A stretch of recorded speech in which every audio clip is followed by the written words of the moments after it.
Je voudrais revenir avec vous sur un piège mortel que vous soulignez en fin de livre, d'ouvrage. C'est la question du quotidien. Il y Mhm. a un risque à s'oublier soi dans le quotidien à cause Ouais, du quotidien. ouais, ouais. Où peut-on trouver la force de vaincre le quotidien pour continuer à survivre, continuer à se soucier de soi? Dites-moi. Mais écoutez, j'ai pas de recette, hein. J'ai pas de recette, si ce n'est que un peu d'expérience tout de même, et l'expérience des autres grâce à la lecture, parce que ça sert encore à ça, la lecture. Euh, le quotidien, vous avez raison, est effectivement pour tout un piège.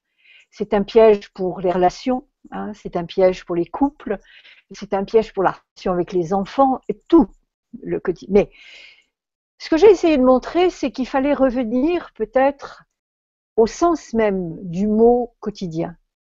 Mhm. Quotidien, c'est pas, c'est, il vaudrait mieux le traduire par ce que je fais chaque jour et pas ce que je fais tous les jours. Mhm. Parce que si vous dites ce que je fais tous les jours, vous voyez se profiler les jours les uns derrière les autres et vous vous engagez dans un long tunnel et au milieu duquel vous allez vous dire, mais enfin, quand est-ce que je vais en sortir? C'est toujours pareil. Vous savez l'expression, c'est toujours pareil. Bon, donc je pense, je plaide pour qu'on réindividualise chaque jour. Ce que je fais chaque jour, c'est mon quotidien. Et demain, je ne sais pas ce que ce sera.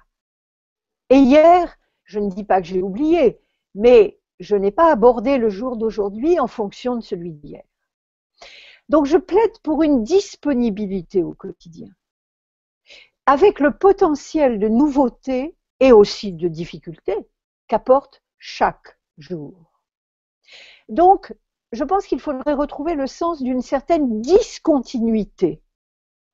Mhm. C'est d'ailleurs ce qu'enseigne la méditation, Mhm. à ne pas penser et vivre les choses dans une espèce de continuité, vous savez, où les choses s'étirent comme ça, mais au contraire, d'instant en instant.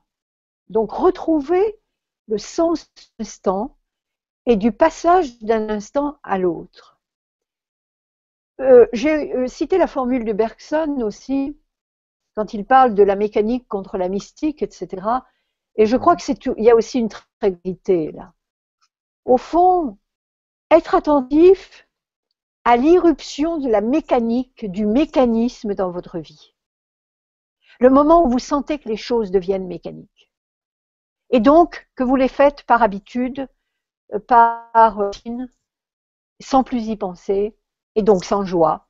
Et donc, le soin de soi, à mon avis, relève de toutes ces précautions, de toutes ces attentions.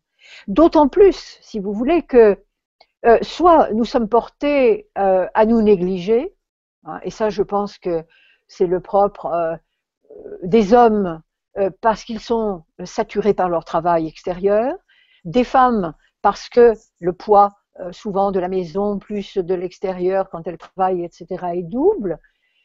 Je ne fais pas de différence de ce point de vue-là. Je pense que hommes et femmes ont leur poids respectif et qu'il est parfois très difficile de les équilibrer dans un couple, mais que l'important, c'est de ne pas laisser s'installer cette mécanique.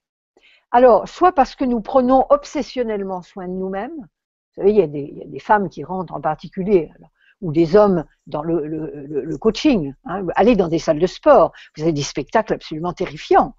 Hein. Bon, je ne sais pas si vous avez vu ou Je vois. fréquenté, bon, Oui, mais vous avez des êtres humains, allez, disons hommes et femmes, euh, sur des machines euh, avec des expressions absolument terribles, n'est-ce pas? Et qui sont comme des forçats.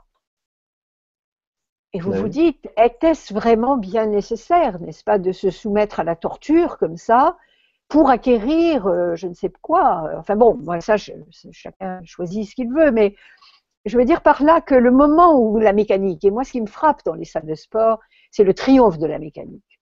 Alors je veux bien qu'on se fasse de très beaux muscles à partir de là, j'en n'en doute pas.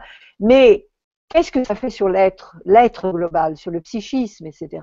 Hein, bon. En tout cas, pour répondre à votre question sur le quotidien, je pense qu'il faudrait, et ça c'est évidemment ce qu'enseignent toutes les voies spirituelles, vivre dans l'ici et maintenant. Essayer de vivre dans l'ici et maintenant.